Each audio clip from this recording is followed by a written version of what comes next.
So Caroline, take us back to the beginning of your sales journey. What was going on? I got into sales in June of 2021 after about a year of sitting in COVID, deciding if I wanted to return to the opera industry. I was a professional opera singer prior to selling software. And in that year, I decided that selling software would have given me the necessary tools I wanted in my life to live the life that I wanted to lead. When I started as an SDR, the company indicated to me that promotional path was as short or as long as I wanted to make it. I set out with the help from Michael to make it the shortest possible path to a closing role, both because of the skill set that requires and develops in someone, but also because of the money that you can make. And I ended up getting promoted within 6 months to a junior account executive. And from there, another 3 months before I was running deals entirely on my own. In that time frame, I also was put on a new team entirely to start a completely new sales motion. So selling directly to large network creative agencies, BBDO or WPP, Ogilvy, and together with my VP of sales, I built an entirely new sales motion, the first and only closer on the team.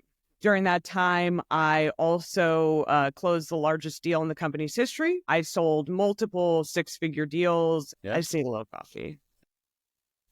Consistently hit quota for the entire time I was on the team. I had a tight criteria that I was trying to meet. Those criteria I set out to determine with Michael specifically. Great manager relationship, healthy company, great funding, and a closing role. And I landed at the company that I'm at right now, Riverside, reporting directly to a phenomenal salesperson, part of a wonderful team, at a company with a great trajectory, selling to enterprise clients. Everything that I set out to get, I found in the first and only interview that I took. It's been great.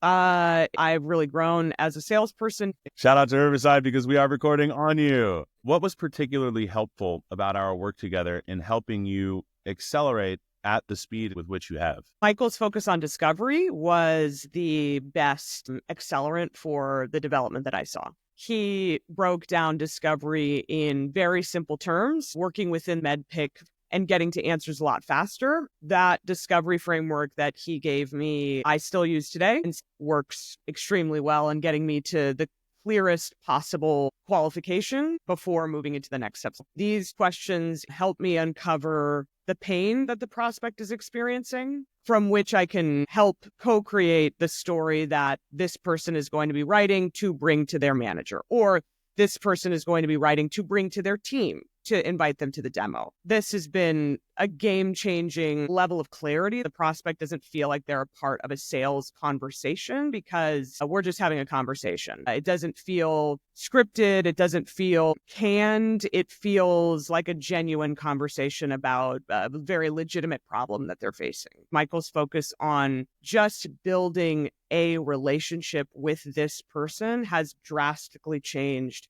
the way that I approach discovery and the way that I approach needing to fill out MedPick at the end in my CRM and how I go about filling those answers out. Because there is a way of approaching MedPick where you are asking very specific questions to get to those answers in a more open-ended way that feels conversational and you're still getting to the place that you want to get to, but with a lot more trust. And that trust is the linchpin in getting deals done. If the person feels like they can trust you to not embarrass them on a demo, not embarrass them in a business case presentation to the C-suite, not embarrass them in XYZ scenario, that tends to matriculate deals at a faster pace and a higher close rate than if they don't. Anything that we've worked on that's been helpful for navigating relationships with the people that you report to? Yeah, I think the same principles that I bring to discovery are the same principles that I bring to my internal relationships. Holding people accountable to timelines, how you hold people accountable comes down to communication and trust. What you have done for them and the competencies that you've demonstrated for them, what leverage you have from the relationship standpoint influence internal and external outcomes. So demonstrating competencies both externally and internally gives me a lot more trust to make a request for more time off, more support in one specific piece of marketing collateral that I might need in my sales cycles, the rapport that I share with my manager, the trust that I share with my C-suite and founders. I had multiple conversations with you about when it is appropriate to have certain internal conversations. And Michael, you held me accountable to the work I had and hadn't done. One time you pointed out very gently that I didn't have the social capital to make the request that I was going to make. And when I did go to make further requests, it was always within the framework of like, do I have enough trust internally to be actually making the requests that I'm going to be making? And it gave me a lot more of a clear picture on myself, and not with shame and not with self-hatred, but with a clear picture of what my management cared about and their priorities, and thus much more empathy for their side of the aisle when direct report would be making a request like that. So it helped me build better, stronger bridges, and led to me making fewer but more successful requests. How has this impacted your relationship with yourself? I think as an opera singer, we are raised by an industry that tells us that we can only be successful in one thing. And there's quite a bit of self-sabotage that happens when you are in an industry like that,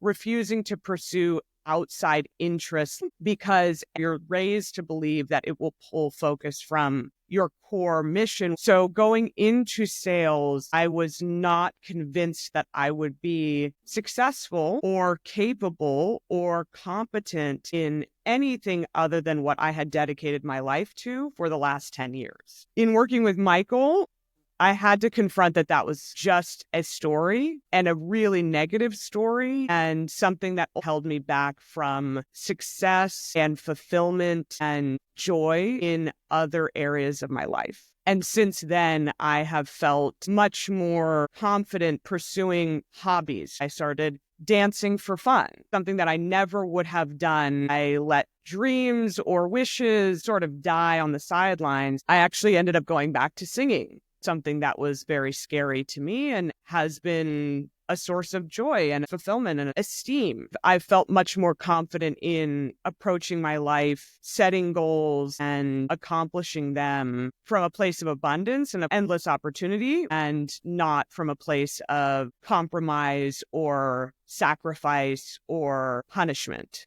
And I can afford it because energy is really just an endless resource, and it's constantly generating, and the more momentum you generate, you have more to give. How does it feel to be able to afford the lifestyle that you want? It's nice.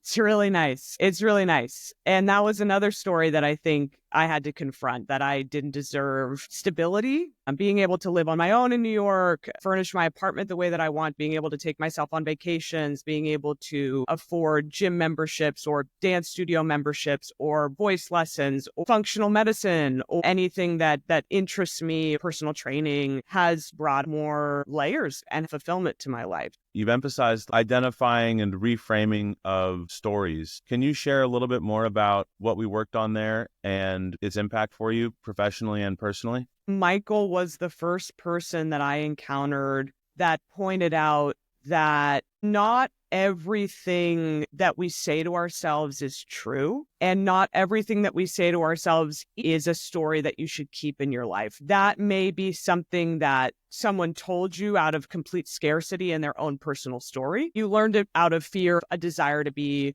good and to do well, and genuine and earnest reasons, but it doesn't make it any more valid, and that a more powerful story may be on the other side of that. And that powerful story is yours to write. You can write whatever story you want about circumstances in your life, about people at workplaces or wishes or desires or dreams. The way that we tell ourselves those stories holds so much power in what we are able to do with them. So if we're telling a story that we cannot do XYZ, ultimately, you're right. If you're telling yourself a story that you can do XYZ, you're right. We hear sayings like this all the time, but confronting it in our own personal life is a totally different, it's a totally different instruction. And our level of self-insight is limited to the people that you surround yourself with. So if you're surrounding yourself with people who co-sign those stories or who share similar stories, you're only insulating yourself and that story from being challenged. But if you're surrounding yourself with people who challenge those stories and point out the way that they're handicapping you and hurting you and harming you, you only stand to gain a totally different life on the other side. What does the voice mean to you? The voice is your primary communicator. It's more important than your face, and it's more important than your body language, because voices hold a lot of intricate and hidden indicators that most people are completely unaware of. And most people are, because they're unaware of, unable to change and adapt. However, finding command of the voice and finding tool sets to increase perceived compassion or increase perceived empathy or understanding, or structuring your sentences in such a way that indicates to your prospect that you actually heard them and that you are not filling out a script or filling out a form or filling out certain answers that you need to complete this puzzle to get to the next level of the game, completely and drastically impacts positively the outcome of those relationships. The voice holds the power of relationship building. The voice holds the power to tell a prospect in a subliminal way that they can trust you, that you have done this before, that you know what they're going through, that you can help them. And being completely unaware of it and completely unaware of the way that you speak, you have much less control over the outcome. One of the things that I had the most fun digging in with you on was helping you prepare for the SKO speech that you were asked to give. Can you share a little bit about how that speech ended up developing and evolving and the end result? I was tapped to present on how to better close deals. My topic was building trust, which is a very subjective topic. The way that I started developing the speech was very chaotic with Michael. What we did was distill it to 3 main topics. Those topics were emotional intelligence, competencies, and communication. How I define those and how I build those within the context of a sales conversation. The result of it was great. I got a lot of positive feedback from sales leadership. I built a lot of social capital with the company. We did an exercise at the end, and the groups were talking in earnest about how they would build trust within the parameters that we set out for this exercise. So it was really well received. And who do you think would benefit from working with me? Script-based sellers. It keeps them from actually having a real and genuine relationship with the person that they're talking to.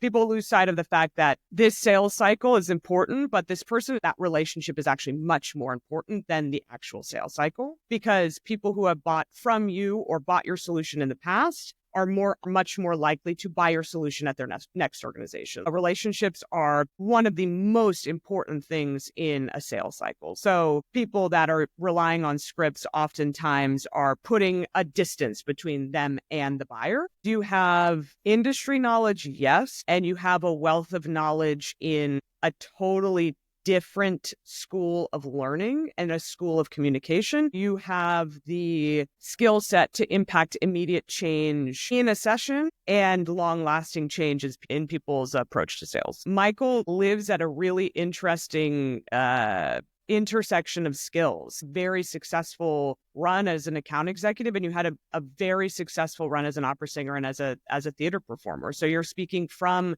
boots on the ground experience, and you're a very successful teacher. So those 3 skill sets together are extremely unique. You are kind, but you hold people accountable. You held me accountable to stories that I was writing that were not serving me. You held me accountable to skills that you knew I could develop that I was not developing. What's working with me like? It's like a massage for your brain, and it trickles into your life in a very slow way that lasts. I've had impactful moments in our sessions together, and I find that those are not flashes in a pan. Those are lasting in my sales cycles, and you are fundamentally changing the way that I think for the better and helping me approach the world in a more loving, empathetic, holistic, and kind way. I don't mean that kindness and empathy leads to not holding people accountable, because the most empathetic thing that you can do is hold a prospect accountable to a timeline that you've established. You have fundamentally changed the way that I think.